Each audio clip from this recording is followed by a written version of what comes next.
بسم اللہ الرحمن الرحیم۔ یہ ہمارا سبق ہے جو راوی میں طعن ہے، ضبط کے لحاظ سے، حافظے کے لحاظ سے، یہ بھی 5 ہیں۔ فحش غلطیاں کرنا، غفلت کی کثرت، واہم، مخالفت ثقات اور سوء حفظ۔ سب سے پہلے ہم پڑھ لیتے ہیں کہ راوی جو ہے نا فحش غلطیاں کرتا ہو یا راوی میں غفلت کی کثرت ہو، یہ دونوں اسباب جب ہوں تو اس کی روایت کو منکر کہا جاتا ہے۔ منکر جو ہے یہ آپ پہلے بھی پڑھ آئے ہیں کہ منکر ایک وہ ہے جب ضعیف راوی ثقہ کی مخالفت کرے، اور آپ ایک پیچھے اسباب طعن میں بھی پڑھ آئے کہ منکر جب راوی فسق و فجور میں مبتلا ہو۔ تو بہرحال اسباب طعن میں منکر کا تعلق 3 اسباب سے ہے۔ نمبر 1 فحش غلطیاں کرنا، تب بھی اس کی روایت کو منکر کہیں گے۔ غفلت کی کثرت، تب بھی اس کی روایت کو منکر کہیں گے۔ اسی طرح فسق کے اندر مبتلا ہو راوی، تب بھی اس کی روایت کو منکر کہیں گے۔ یہ 3 ہیں منکر کے نام اسباب طعن کے لحاظ سے۔ اور چوتھی جو ہے وہ منکر ہے جب ضعیف راوی ثقہ راوی کی مخالفت کرے۔ تو بہرحال یہ ہم نے 2 قسمیں پڑھ لی ہیں کہ فحش غلطیاں ہوں راوی میں، یا راوی جو ہے غفلت میں مبتلا ہو تو اس کی روایت کو کہتے ہیں منکر۔ اس کے بعد جو سبب ہے وہم کا شکار ہونا، تو جب راوی وہم کا شکار ہو، یعنی کبھی ایک روایت کو وہ متصل ذکر کرتا ہے، کبھی منقطع ذکر کرتا ہے، کبھی کسی طرح، تو یہ چیز وہم کی علامت ہے، تو اس کی روایت کا نام ہوگا معلل۔ تو آپ سے پوچھا جائے گا کہ حدیث معلل سے کیا مراد ہے، تو آپ کہیں گے جب اسباب طعن میں سے راوی وہم کا شکار ہو تو اس کو معلل کہیں گے۔ معلل کی یوں بھی تعریف کی جاتی ہے، معلل وہ روایت ہے جس میں کوئی خفیہ علت موجود ہو جو حدیث کی صحت کے منافی ہے۔ جس میں کوئی خفیہ اس قسم کی علت موجود ہو جو حدیث کی صحت کے منافی ہے، تو ایسی روایت کا نام جو ہے معلل ہے۔ اب یہ جو معلل ہے یہ اس میں مفعول کا صیغہ ہے۔ وہ جو علت ہے یا وہ جو عیب ہے خفیہ، اس کو علت بھی کہا جاتا ہے۔ جس میں کوئی خفیہ علت ہو یا کوئی خامی ہو جس کی وجہ سے وہ روایت قابل قبول نہ ہو، تو اس کو معلل کہا جاتا ہے۔ اور یہ تب جب اسباب طعن میں سے راوی جو ہے وہم کا شکار ہو۔ جی سکالر، اس کے بعد ہے مخالفت ثقات، یعنی ثقہ راویوں کی مخالفت کرنا۔ راوی کے ضبط میں، حافظے میں کوئی خرابی ہے جس کی وجہ سے وہ کیا کرتا ہے، وہ ثقہ راویوں کی مخالفت کرتا ہے۔ اب جب وہ ثقات کی مخالفت کرتا ہے، ثقہ راویوں کی مخالفت کرتا ہے، تو یہاں ہمارے سامنے کچھ قسمیں آ جاتی ہیں۔ ہم ہر ایک قسم کو پڑھیں گے انشاءاللہ۔ ان میں سے ایک قسم ہے مدرج۔ مخالفت ثقات کی وجہ سے ایک قسم مدرج ہے، اور دوسری قسم جو ہے وہ ہے مقلوب، اور تیسری قسم جو ہمارے سامنے آتی ہے وہ ہے المزید فی متصل الاسانید۔ اور اس کے بعد چوتھی قسم جو ہمارے سامنے ہے وہ بنتی ہے مضطرب، اور چھٹی قسم جو ہے وہ ہے مصحف۔ یہ اقسام ہیں۔ ہم ہر ایک قسم کو انشاءاللہ آگے چل کے تفصیل سے پڑھیں گے۔ اس سے پہلے جو ہے ہم ذرا اس سوء حفظ پر بات کر لیں کہ سوء حفظ سے کیا مراد ہے۔ اسباب طعن جو راوی کے ضبط کے لحاظ سے ہیں، ان میں سے ایک سوء حفظ ہے۔ سوء حفظ کا مطلب ہے حافظے کی خرابی۔ عام طور پہ کتابوں میں اس کو بھی 10ویں نمبر پر ذکر کیا جاتا ہے۔ سوء حفظ یعنی حافظے کی جو خرابی ہے، یہ سوء حفظ دو طرح ہے۔ ایک قسم کا نام ہے سوء حفظ لازم، اور دوسری قسم کا نام ہے سوء حفظ طاری۔ یہ جو سوء حفظ لازم ہے، اس کا مطلب یہ ہے کہ بچپن سے اس کا حافظہ خراب ہے، پیدائشی طور پہ اس کا حافظہ خراب ہے، تو اس کو کہتے ہیں سوء حفظ لازم، اور یہ اکثر اوقات اس کے ساتھ ہوتا ہے۔ اور جو دوسرا ہے سوء حفظ طاری، یہ وہ حافظے کی خرابی ہے جو حادثاتی طور پہ ہو، یعنی اس کا حافظہ ٹھیک تھا لیکن کوئی حادثہ ہوا، دماغی چوٹ یا کچھ بھی، جس کی وجہ سے اس کا حافظہ چلا گیا، یا پھر یہ ہے کہ بڑھاپے کی وجہ سے، عام طور پہ بڑھاپے میں حافظہ کمزور ہو جاتا ہے۔ تو سوء حفظ کی دو قسمیں ہیں، ایک ہے حافظے کی خرابی جو لازم ہے، بچپن سے ہے، شروع سے ہے، دوسرا ہے طاری جو کسی حادثے کی وجہ سے ہے۔ اب یہ جو سوء حفظ لازم ہے، اس کا حکم یہ ہے ایسے راوی کی روایت قابل قبول نہیں ہے۔ اور سوء حفظ طاری جو ہے، اس کی جو روایت ہے، اس کو کہتے ہیں روایت المختلط۔ مختلط اختلاط کرنا، ملنا جلنا، اب اس کی روایات مل جل گئی ہیں۔ یہ جو روایت المختلط ہے، آپ سے پوچھا جا سکتا ہے روایت المختلط کس راوی کی روایت کو کہتے ہیں، تو آپ نے کہنا ہے جو راوی سوء حفظ طاری میں مبتلا ہو، اس کی روایت جو ہے روایت المختلط ہے۔ اب اس حافظے کی خرابی سے پہلے کی جو روایات ہیں وہ قابل قبول ہیں اس کی، اور حافظے کی خرابی جب اس کو طاری ہوئی، لاحق ہوئی، اس کے بعد کی روایات قابل قبول نہیں ہیں۔ اگر یہ معلوم نہ ہو سکے کہ یہ روایات خرابی سے پہلے کی ہیں یا بعد کی ہیں، تو وہاں پر ہم توقف کریں گے، کسی روایت کو نہیں لیں گے۔ تو گویا کہ اس طاری کا ایک حکم یہ ہے کہ حافظے کی خرابی سے پہلے والی روایات قابل قبول، بعد والی روایات ناقابل قبول، اور جن روایات کے بارے میں علم نہ ہو سکے وہاں پر ہم کیا کریں گے؟ توقف کریں گے۔ اب ہم پڑھیں گے اس مخالفت ثقات کو تفصیل کے ساتھ۔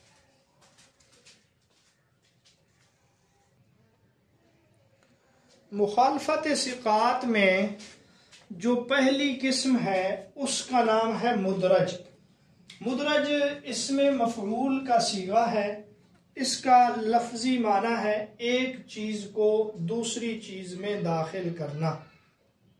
اور مدرج کی جو اصطلاحی تعریف ہے وہ یہ ہے، راوی سند یا متن میں الفاظ کا اضافہ کر دے، یعنی راوی اپنی طرف سے سند یا متن میں الفاظ کا اضافہ کر دے اور پھر وہ جز حدیث ہونے کا وہم ہونے لگے، یعنی یہ وہم ہونے لگے کہ یہ حدیث کا جز ہے۔ یہ جو مدرج ہے اس کی دو قسمیں ہیں۔ ایک ہے، آپ تعریف سے آپ کو یہ چیزیں سمجھ میں آ رہی ہیں، سند یا متن میں، تو ایک ہے مدرج الاسناد، سند میں وہ کرنا، کسی راوی کو شامل کر دینا، اور دوسری ہے مدرج المتن، متن میں کسی چیز کا اضافہ کرنا۔ ہم یہاں سمجھنے کے لیے صرف مدرج المتن کی مثال پڑھیں گے۔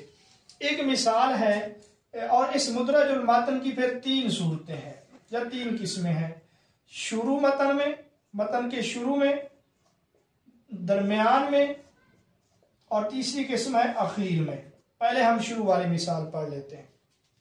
ایک حدیث ہے، آپ نے فرمایا ویل للعقاب من النار، ویل للعقاب من النار، کہ ایڑیوں کے لیے آگ سے جو ہے ہلاکت ہے۔ یہ آپ صلی اللہ علیہ وسلم کا فرمان ہے، ویل للعقاب من النار۔ اب حضرت ابو ہریرہ اس حدیث کو جب بیان کرتے ہیں تو وہ فرماتے ہیں اسبغ الوضو، وضو کو کامل طریقے سے کرو۔ اب یہ جو الفاظ ہے نا اسبغ الوضو، یہ حضرت ابو ہریرہ رضی اللہ تعالیٰ عنہ کے الفاظ ہیں۔ آپ صلی اللہ علیہ وسلم کی جو حدیث ہے وہ یہ ہے، لیکن عن ابی ہریرہ اسبغ الوضو، تو اس سے ہمیں یوں معلوم ہوتا ہے جیسے یہ بھی حدیث کا حصہ ہے، یہ مدرج متن کی مثال ہے، اور وہ بھی سند کے شروع میں۔ سند کے درمیان میں اس کی مثال جیسے آپ صلی اللہ علیہ وسلم کے بارے میں حضرت عائشہ رضی اللہ تعالی عنہ فرماتی ہیں، کان النبی صلی اللہ علیہ وسلم، یہ میں مثال لکھ دیتا ہوں، کان النبی صلی اللہ علیہ وسلم یتحنس فی غار حراء، آپ صلی اللہ علیہ وسلم غار حراء میں عبادت کرتے تھے۔ آگے فرمایا اللیالی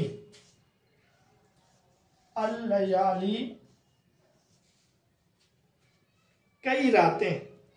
اب یہاں امام زہری جب اس کو بیان کرتے ہیں تو غار حراء اور اللیالی کے درمیان میں اضافہ کرتے ہیں وَهُوَ التعبد۔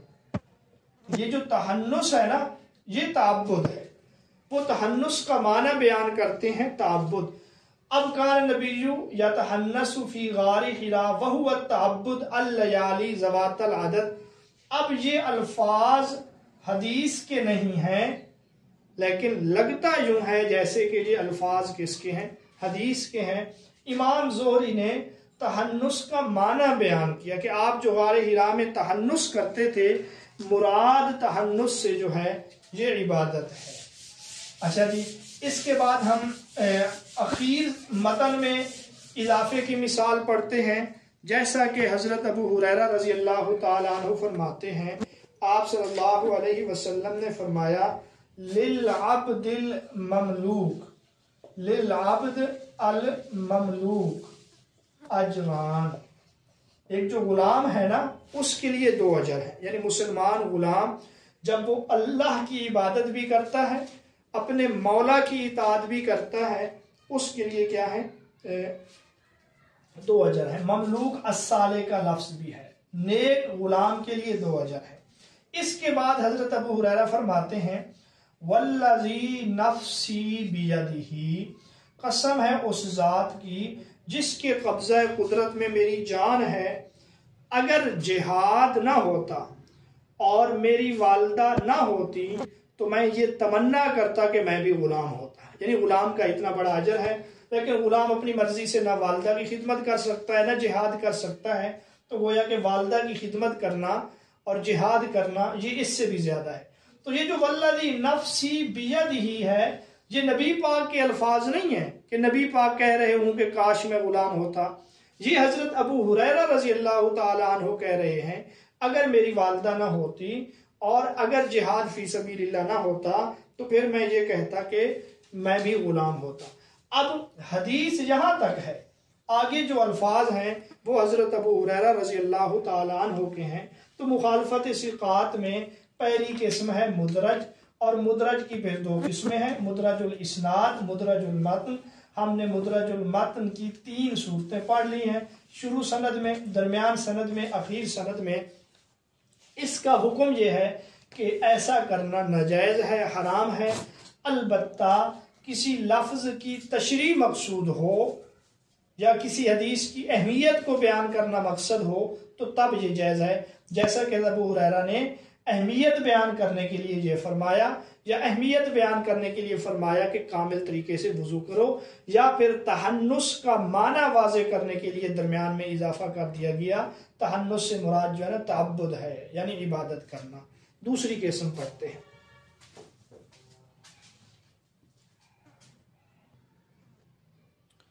مخالفت ثقات میں دوسری قسم ہے مقلوب، قلب سے نکلا ہے، اس میں مفعول کا صیغہ ہے، الٹ پلٹ کرنا۔ اس کی 2 قسمیں، مقلوب السند اور مقلوب المتن۔ بالکل آسان ہے، سند یا متن میں تقدیم و تاخیر کرنا، یعنی کوئی چیز پہلے ہے اس کو بعد میں، کوئی بعد میں اس کو پہلے کرنا، یہ مقلوب ہے، جیسے کعب بن مرہ کو مرہ بن کعب کر دینا یہ قلب ہے۔ تو مدرج اور مقلوب میں جو فرق ہے وہ بالکل واضح ہے۔ مدرج میں اپنی طرف سے اضافہ کر دیا جاتا ہے، جبکہ مقلوب میں اضافہ کچھ نہیں ہوتا، وہ ایک ترتیب بدل دی جاتی ہے، تقدیم و تاخیر کر دیا جاتا ہے۔ مقلوب کا حکم یہ ہے کہ یہ بھی ناجائز ہے اور جان بوجھ کے ایسا کرنا درست نہیں ہے، یہ بھی خبر مردود ہے۔ ہاں اگر کسی کا امتحان لینا ہو تو امتحان کی غرض سے یہ جائز ہے، لیکن امتحان کے بعد اس حدیث کو یا اس کی سند کو درست طریقے سے بیان کر دیا جائے۔ تو یہ دوسری قسم بھی ہوگی مکمل۔ اب ہم تیسری قسم کی طرف چلتے ہیں۔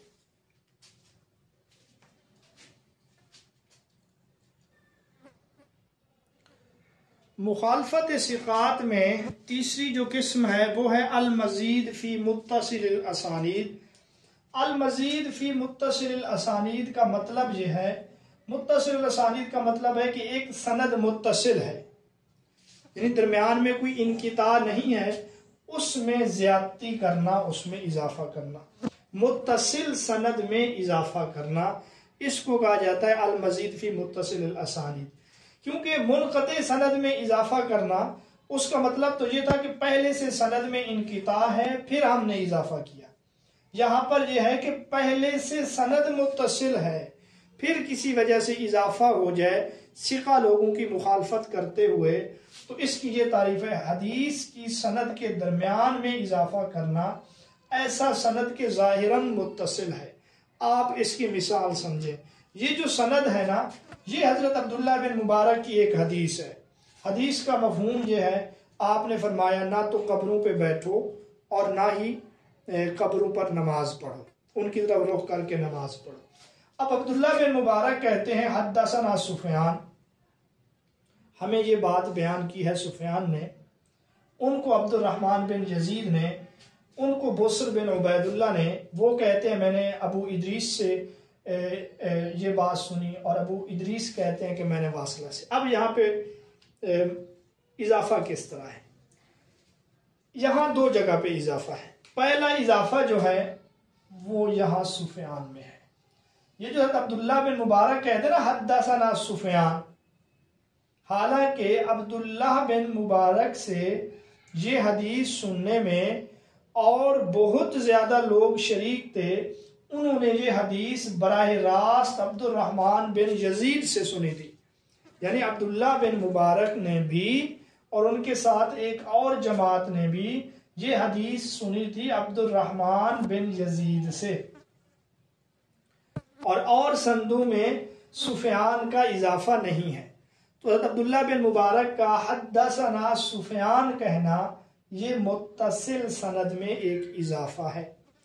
دوسرا جو اضافہ ہے وہ ہے ابا ادریس کا۔ یہ کہتے ہیں نا کہ بصر کہ میں نے ابو ادریس سے یہ بات سنی ہے، تو یہ ابو ادریس کا یہاں پہ اضافہ جو کر دیا گیا ہے، حالانکہ متصل سند یوں ہے کہ بصر نے براہ راست یہ بات واصلہ سے سنی ہے، ادریس کے واسطے کے بغیر، تو سند متصل یوں ہے عبد الرحمن بن یزید حدثنی بصر سمعت واصلہ۔ اب متصل سند میں حضرت عبداللہ بن مبارک نے ایک جگہ پہ سفیان کا اضافہ کر دیا اور ایک جگہ پہ ابو ادریس کا اضافہ کر دیا، اس کا ہم نام رکھیں گے المزید فی متصل الاسانید۔ تو یہ حضرت عبداللہ بن مبارک کا ایک وہم ہے۔ المزید فی متصل الاسانید کا حکم یہ ہے کہ اگر سند میں جہاں پہ اضافہ کیا گیا ہے حدثنا کی صراحت ہو، جیسے یہاں پر حدثنا کی صراحت ہے، یا پھر یہ بات واضح ہو جائے کہ راوی کو یہاں پہ وہم ہوا ہے، پھر وہ سند قابل قبول نہیں ہوگی، دوسری جو متصل سند ہے وہ قابل قبول ہوگی۔ اگر وہم کی صراحت نہ ہو یا محدثین یہ کہیں کہ یہ وہم کی بنا پر ایسے نہیں ہوا، اور حدثنا کے الفاظ بھی نہ ہوں بلکہ عن کے الفاظ ہوں یا دیگر الفاظ ہوں، پھر اس صورت میں اضافی سند بھی درست ہے، وہ متصل سند بھی درست ہے۔ یہ حکم ہے المزید فی متصل الاسانید کا۔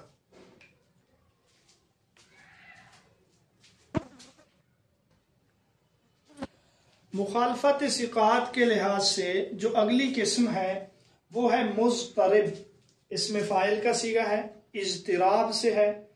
اضطراب کا مطلب جوش، یا جس طرح لہروں میں اضطراب ہو، تھر تھراہٹ ہو، تو اس کو اضطراب کہا جاتا ہے۔ تو مضطرب وہ حدیث ہے جو متضاد طرق سے مروی ہو، جمع تطبیق ان میں ممکن نہ ہو، اور وہ قوت و ضعف میں مساوی ہوں، کسی کو کسی پر ترجیح بھی ممکن نہ ہو۔ یعنی بالکل دو حدیثیں ہیں کہ اس طرح کہ دونوں ایک دوسرے میں اس طرح اختلاف رکھتے ہیں کہ جمع تطبیق بھی ممکن نہیں ہے، اور پھر وہ قوت و ضعف میں بھی برابر ہیں کہ ایک کو دوسری پر ہم ترجیح بھی نہیں دے سکتے، تو ایسی روایت کو مضطرب کہا جائے گا۔ اور مضطرب روایت کا حکم یہ ہے کہ جب تک ایک کو دوسری پر ترجیح نہیں دیں گے تب تک جو ہے ہم اس پر عمل کرنے سے رکے رہیں گے۔ آخری جو قسم ہے وہ ہے مصحف۔ یہاں ہم دو لفظ لکھیں گے، ایک ہے مصحف اور ایک ہے محرف۔ ان میں تھوڑا سا فرق ہے، مصحف اور محرف میں، وہ فرق بھی ہم پڑھیں گے۔ یہ مصحف اور محرف بھی مخالفت ثقات کی قسمیں ہیں، اور یہ قسمیں اس لحاظ سے ہیں کہ سند یا متن میں جو تبدیلی ہے، سند یا متن میں تبدیلی جس کی وجہ سے ثقہ لوگوں کی مخالفت ہو جاتی ہے، اگر یہ تبدیلی صرف نقطوں سے ہو، اگر ثقہ لوگوں کی مخالفت صرف نقطوں سے ہو جائے، یعنی تبدیلی اس طرح ہے صرف نقطے تبدیل ہوں باقی حرف وہی ہو، تو اس کو کہا جائے گا مصحف۔ اور اگر نقطوں کی تبدیلی کے ساتھ ساتھ بلکہ حرف تبدیل ہو جائے، محرف میں حرف ہے، حرف میں تبدیلی آ جائے، شکل میں تبدیلی آ جائے، تو اس کو کیا کہیں گے؟ اس کو ہم کہیں گے محرف۔ ایک حرف سے دوسرا حرف بدل جائے تو یہ محرف ہے، اگر صرف نقطے تبدیل ہو جائیں تو یہ جو ہے محرف ہے، مصحف ہے۔ پہلے ہم مصحف کی مثال پڑھ لیتے ہیں۔ جیسے یہ ایک لفظ میں نے لکھا ہے مراجم، یہ ہے مراجم۔ اب اگر یہ مراجم سے بدل کر مزاحم ہو جائے، صرف نقطہ بدلا ہے، دیکھیں پہلے نقطہ یہاں تھا، اب نقطہ یہاں پر آ گیا، تو اس کو نام دیا جائے گا مصحف کا۔ اگر جو ہے الفاظ ہی بدل جائیں، حرف ہی بدل جائیں، تو اس کو محرف کہیں گے۔ اس کی آپ مثال سمجھیں، مثلا ایک لفظ ہے احول، ایک لفظ ہے احول، احول کا معنی ہے بھینگا۔ اب اگر یہ احول سے بدل کر یہ بن جائے احدب، احدب کا مطلب ہے کبڑا۔ اب یہاں آپ دیکھیں کہ احول اور الفاظ ہیں، احدب میں اور الفاظ ہیں، تو اس کو ہم کیا کہیں گے؟ محرف۔ آپ سے مصحف اور محرف میں فرق بھی پوچھا جا سکتا ہے، آپ کہیں گے سند اور متن میں ایسی تبدیلی کہ اگر صرف نقطے تبدیل ہو جائیں باقی شکل وہی باقی رہے جیسے یہ ہے، تو اس کو مصحف کہیں گے، اور اگر حرف تبدیل ہو جائیں تو اس کو کیا کہیں گے؟ محرف کہیں گے۔ یہ بھی مخالفت ثقات میں سے ہے۔ اور مصحف اور محرف کا جو حکم ہے